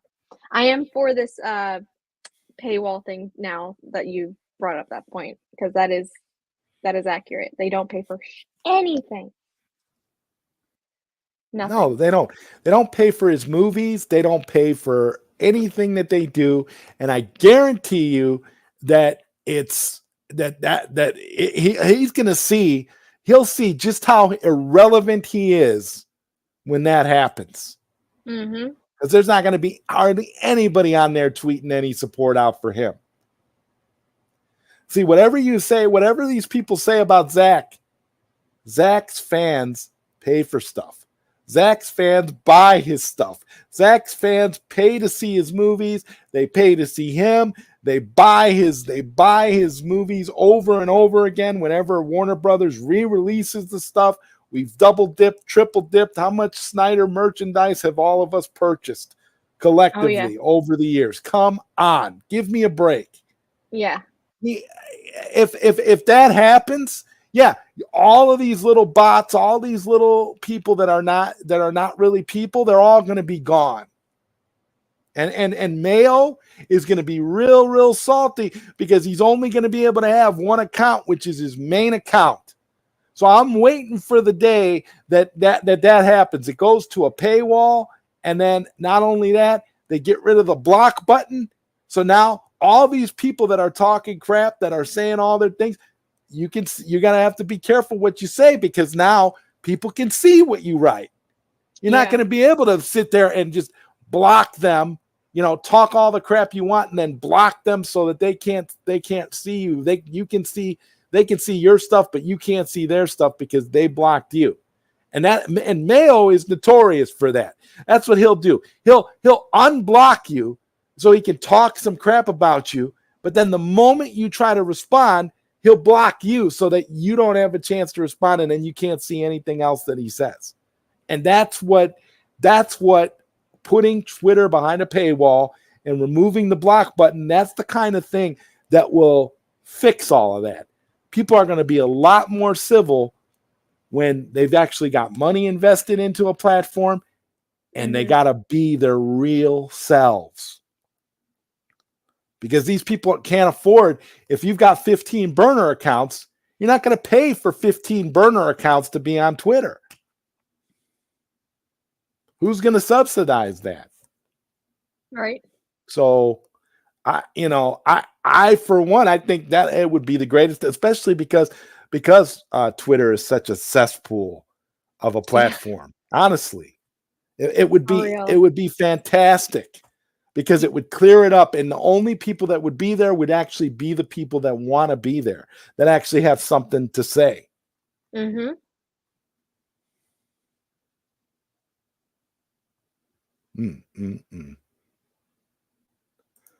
That was always the plan for X Twitter. Yeah. And it's like APass is saying, Musk of course wants to make more money off of it, obviously, but that will also help build the platform back up. Yeah. Make it more respectable. It's not, because here's the thing, Twitter X is not like Facebook and Instagram and some of these other platforms, where with Facebook, it's like you got your mother and your grandmother and everybody's family. They're all on Facebook, right? But they're not all on Twitter. There's a reason why they're not all on Twitter. Yeah. Oh, true. I mean, I just don't. I think, honestly, I think it'd be the best thing for the platform, and I can't wait till it happens. Because once it does, that's the end. That's the end of all that. All those trolls will be gone. The constant people coming into your threads talking crap to you about something legitimate that you had to say, that'll all be gone, because people, you're not going to want to get kicked off. You're not going to want to say crazy stuff if it's a platform that you're paying to be on. So I don't know that it'll necessarily censor people, but I think it'll just make people more respectful towards each other, because they'll know that, hey, this person, I may not agree with everything this person says, but now this person can see what I wrote about them. See, and when you're being confronted, you can't be a coward because you're hiding behind a burner account. You're not going to pay for those burner accounts. Yep. So that's my view on that. Sorry about the rant, but that's No. This is I don't get it.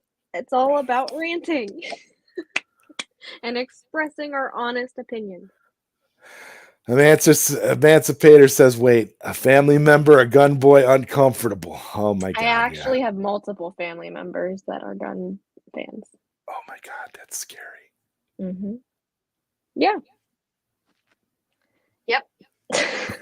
How do you tolerate being around them? I'm not around them that much, to be honest. I'm not. You're not around them.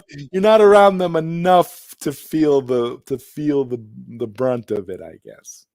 Right, but at the same time, like, movies are like the only things that I will talk about with them, because it's the only like common ground of interest.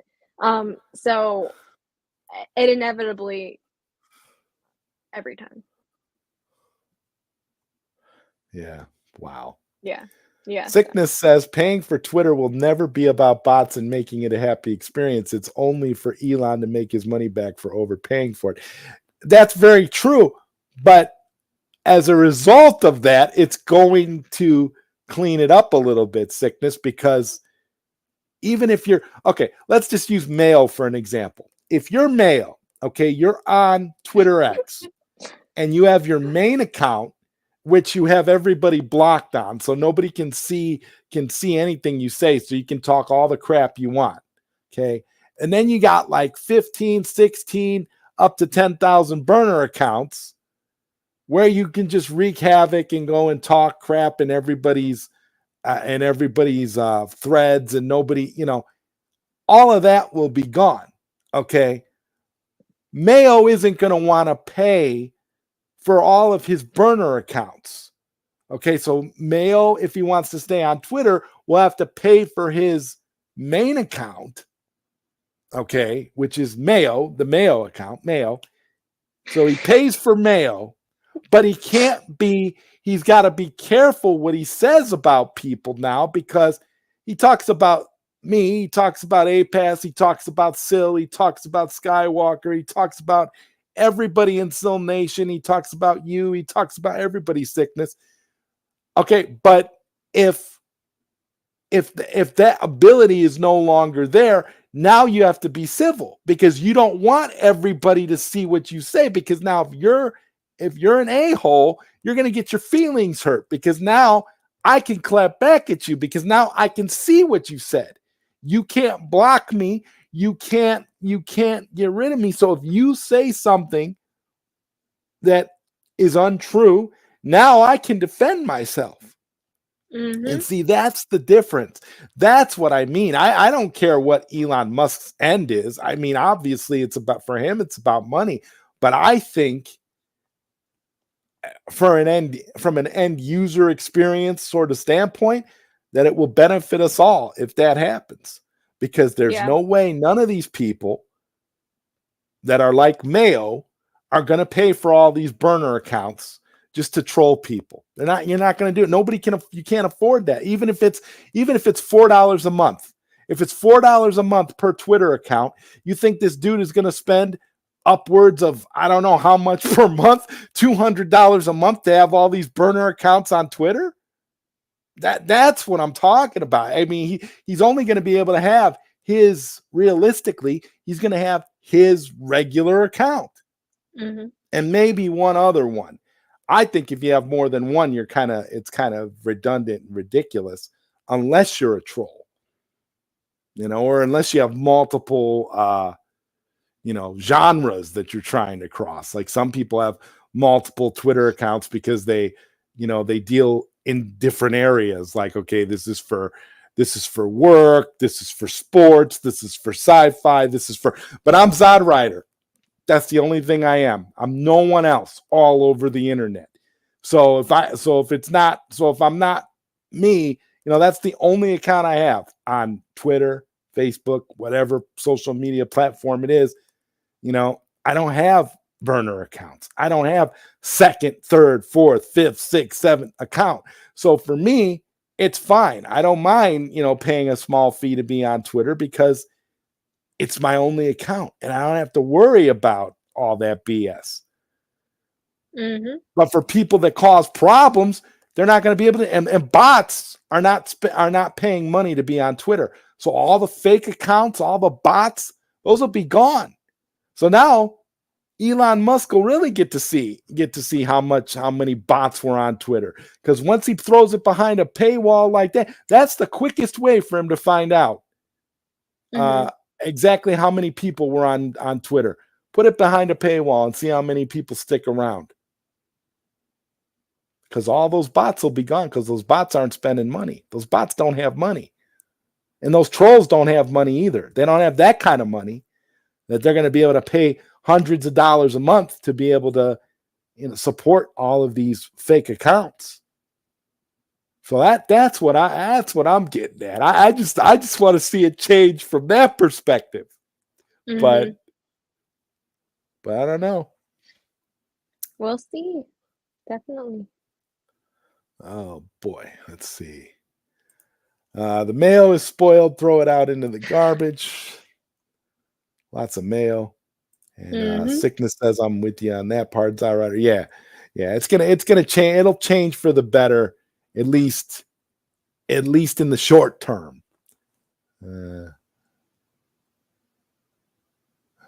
Andor guys will write everything now. Yeah. All right. So did you see Blue Beetle? Did you get a chance to watch it yet? No. Okay. No. Well, it's available on video now. And so I did get a chance to watch it. Ooh, and while it wasn't the worst movie in the DC EU, had an argument with a guy over one of our last streams in the chat, and one of our last I Don't Get It, who was kind of upset that we were so hard on Blue Beetle because we said we weren't going to go see the movie. I don't regret not seeing Blue Beetle in the theaters after I watched it. This guy went back and forth at me, claiming that I'm hurting these movies for no reason, that just because we don't like James Gunn, we shouldn't be blaming James Gunn for everything. Blue Beetle was made before James Gunn even got there, so we shouldn't be taking it out on Blue Beetle.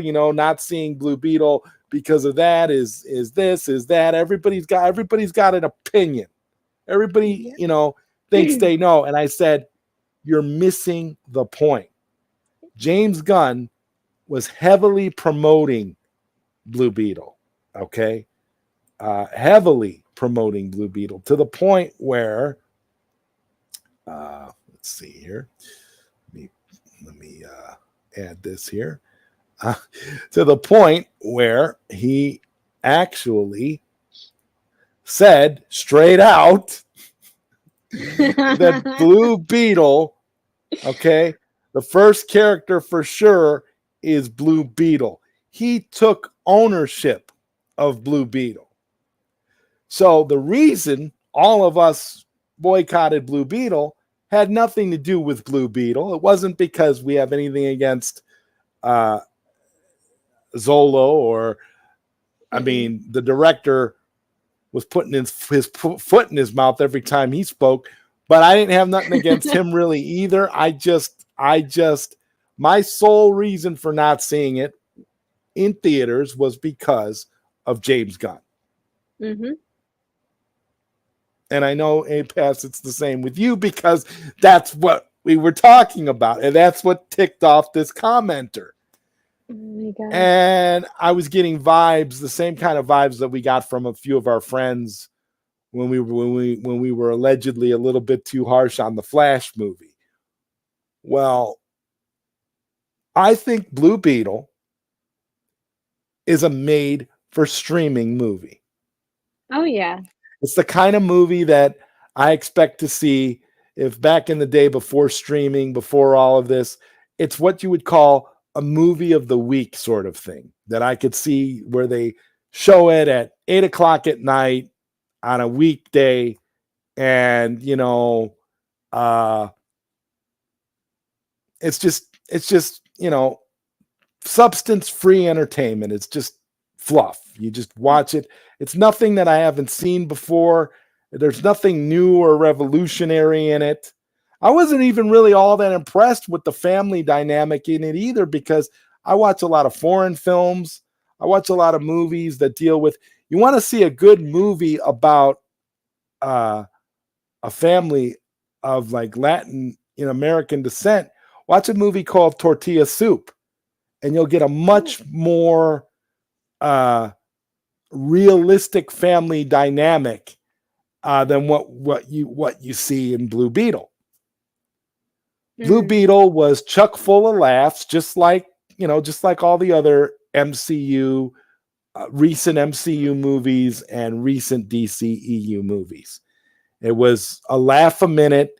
Anytime they tried to give you even the slightest serious moment, you were bogged down seconds later by some corny joke or something that was thrown in for a cheap laugh. It was handicapped on that level the same way all these other movies have been. The same thing that was done with The Flash was done here. Okay, I only the thing is, The Flash actually had characters that we care about. Okay, Blue Beetle's a new character. We don't know nothing about this guy. If you don't read the comics, you have no freaking clue who he even is. So you watch the movie and you're just like, I don't care about any of this. I don't care about him. I don't care about his grandmother. I don't care about his uncle. I don't care about his mom. I don't care about his idiot sister. I don't care about any of them. I'm done. This is ridiculous. I hate all those characters. I hated Blue Beetle. Okay? All right? Okay? Would you say... And I've got some Hispanic in my heritage, and I hated Blue Beetle, okay? All right, then. Oh. I didn't mean to interrupt. I was just going to say, would you say that Blue Beetle would have been a direct-to-VHS movie back in the day? Oh, yeah, absolutely. Okay, yeah. But again, James Gunn went out of his way to say the first DCU character for sure is Blue Beetle. And I don't know about anybody else, but I remember James Gunn actually saying that the Blue Beetle movie was part of the DCU. I remember him saying that, but allegedly he was able to erase that from history. Yeah. Because nobody seems to remember it, and anybody that does remember it doesn't want to speak up because they don't want to get attacked by Gunn fans. But none of those Gunn fans went to see this movie. It's supposed to be such a great movie. None of them went to see it. I swear to God, if I would have went to see this movie, I probably would have walked out. Probably about an hour in, I probably would have walked out. I mean, what are we talking about here? Why do we have to keep paying for this mediocrity, for this BS? I don't understand. It's not like the movies are getting good. It's not like the movies are getting any better. They're not good. They're not better. They're not getting better at all. Listen, I like Solo. I'm a fan of Cobra Kai. I think Cobra Kai is a great show. I like the way that it honors the Karate Kid legacy. I think it's really well done. I don't have no problem with that. And don't get me wrong. It's not that I don't think Zolo was the right guy for Blue Beetle. I think he is. I just think that this movie wasn't the right movie. I think this movie was ridiculous. It was made for laughs. It was made to be a joke. It was made to be a mockery of everything, just like Shazam was a mockery of Shazam, and the Flash was, I don't know, the Flash. I just want to I want people to stop and understand that this is a movie I truly am thankful. I'm truly glad that I know APass and we're doing this show together, because I never got to see Blue Beetle in theaters, and I'm so thankful I didn't go to see it. I am just so thankful. You and I both agreed we weren't going to see it. Even for the show, we weren't going to go to the movies and see it. And I am so thankful that we didn't, because it would have been a waste of money. Mm-hmm. And I honestly, it's 2 hours of my life I can't get back. And it wasn't good. And by the way, James Gunn really did, remove that Ben Affleck phone call. I know for a fact after watching that movie that Ben Affleck phone call was supposed to be in the movie. In fact, I could tell almost, if you go and you watch the movie, I can tell you exactly where that scene is supposed to happen.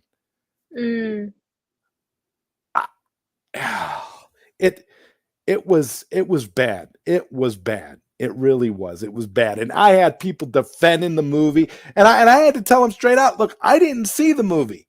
And then I went back and replied and said, yeah, I saw the movie and it was still crap. So what are you trying to say? I didn't gain or lose anything. The movie wasn't good either way. People are defending it like it's some good movie that's being unfairly boycotted and unfairly. It was a crappy movie. If you're going to keep releasing crappy movies, then you shouldn't be surprised when people don't go to see these movies. Right. My good friend Marcus Cruz says, be careful, Zod. You're going to get canceled by the Twitter police. Yeah, well, they've already tried to cancel me, but you know, they've tried hard to cancel me. They really have, and it hasn't worked. Rock Talk says, I got to call it a night. Catch you both next time. Zod and APass. Rock Talks. Thank you for being here, sir. Thank you. Sickness, my man. He's like, my family's part Hispanic too, and I didn't like it at all. The over-the-top, stereotypical Latin tropes. Exactly, Sickness. It was like they had to keep beating it over the head that they were Hispanic. They had to keep beating us over the head with goofy dialogue, stupid tropes. Every stereotypical Latin trope you could think of was in this movie. Everyone, and probably some that I don't even know. They were all in this movie. Sickness. I don't have hair, and I was pulling out what little hair I had. I was like, what is this? What is this nonsense? What am I watching? This is ridiculous. And don't even get me started about it at the end, how they tried to kind of give us a little bit of a tease over what could happen in the next Blue Beetle movie. And I was like, yeah, too little, too late. You should have did that here, because there's no way that, whatever James Gunn's going to do with Blue Beetle in his DCU, he's sure as hell going to ignore this steaming pile of crap, because this steaming pile of crap doesn't bring anything to anybody. Any connection that it had to the greater DCU, they just kind of threw it out the window. And all that stuff where they were talking about references to Man of Steel, I was laughing every time I saw one. Because you know what they were? They were APass, they were poses. So he would do certain poses, or he would fly a certain way. And we're supposed to think that those are tributes to Henry Cavill, that those are Oh my tributes to God. Man of Steel, that he was lovingly referencing this director who can't shut up, was lovingly referencing Zack Snyder. Get out of here. You weren't referencing anything. You were doing stereotypical superhero stuff, just like the stereotypes that were in your movie. And honestly, you know, any hardcore person in their family who's Hispanic or, you know, Latino or Latina should be offended by some of the stuff they saw in the movie, because it's so stereotypical that you're just like, what are we looking at here? What's the problem? This is so dumb. And George Lopez, you know what? He should never get another acting role after this movie. That's how horrible he is in the movie. Like, every time he opened his mouth, it was some stupid joke about being Mexican. I don't get it. And we're all supposed to feel sorry for Blue Beetle because it didn't make no money. No, it deserves the low box office that it received.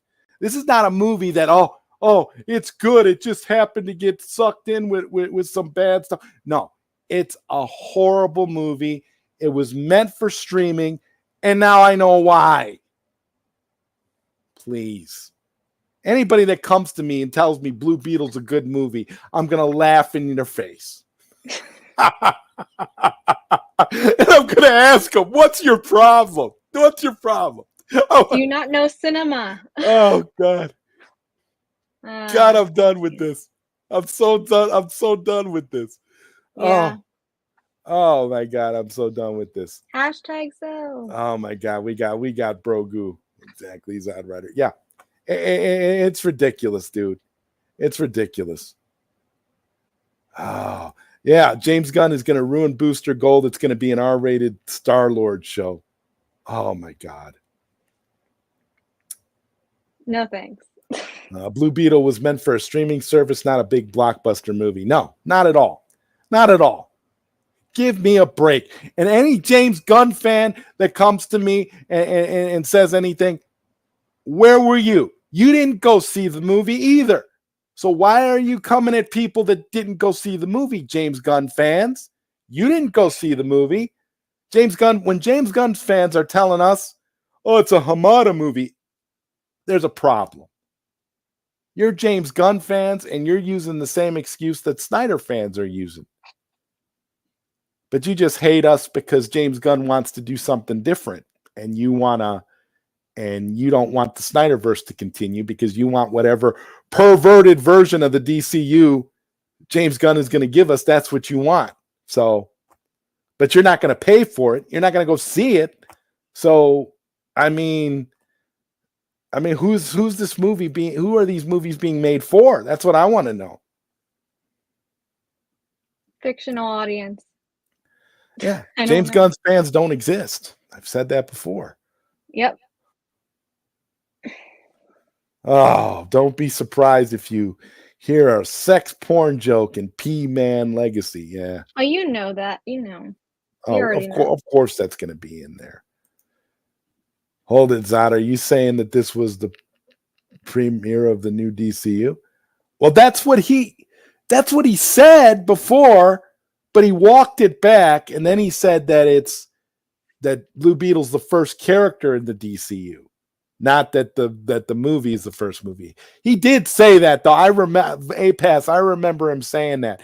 Either he said it in a tweet, or he said it on when he was interviewed by somebody.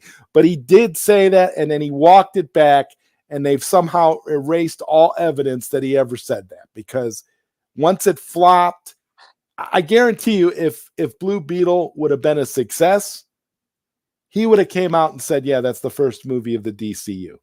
But because it wasn't a success, and he likes Zolo, and he wants to continue to use Zolo, he's just not going to count this Blue Beetle movie, but he's going to keep Zolo in the DCU. And I think Zolo's a good actor, but I don't particularly think that this movie or anything James Gunn is going to do is necessarily going to be good for said actor. I don't know. And Charles Austin says that's the problem, APass. The theaters have been so oversaturated with the same shit that the audience can't distinguish between what is cinema and what is not. Agreed. Yeah. Mm-hmm. Let's see. There was something else I wanted to bring up that should be another topic for us here. Let me see if I can find it here. My desktop looks like I have some really big problems with how messy my desktop is. Trying to find all these pictures for the show. Where is it? Dear Dad, I'm listening, but I'll be right back. Okay. I'm listening. Yeah. No problem. I'm just trying to find the latest the image to move us into our next topic. Might actually be in the I Don't Get It folder. And I do have an I Don't Get It folder on my desktop. So it could very well be in that folder. Can you pray for me? I'm just not feeling good. And I don't know how to tell him because he's in the middle of talking. You have to wind it down. Father in Jesus' name, I just ask you to give Aubrion peace and strength as she's trying to put her best foot forward to handle just overall everything that she's dealing with today. Give her peace that passes all understanding.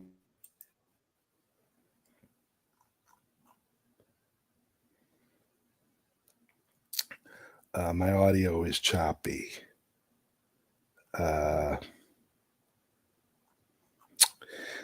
Is my audio still choppy, Charles Austin?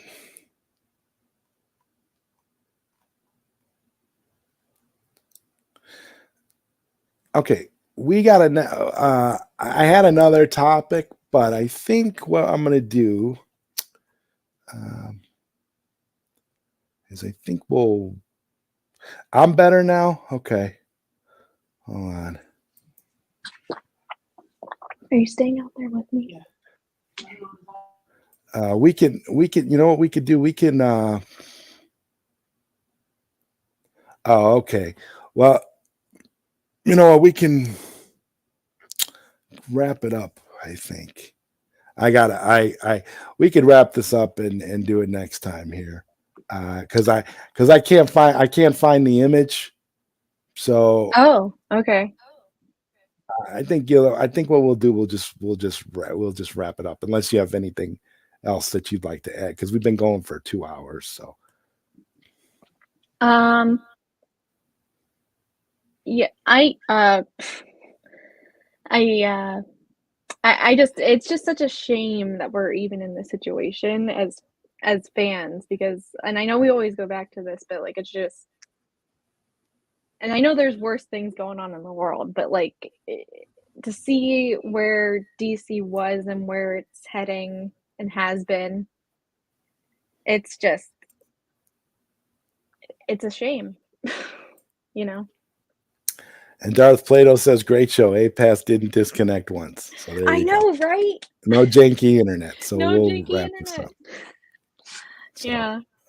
So I guess we'll end it. We'll end it on a good note then. I want to thank everybody for being here, and I guess we'll see you next time. Good night, everyone.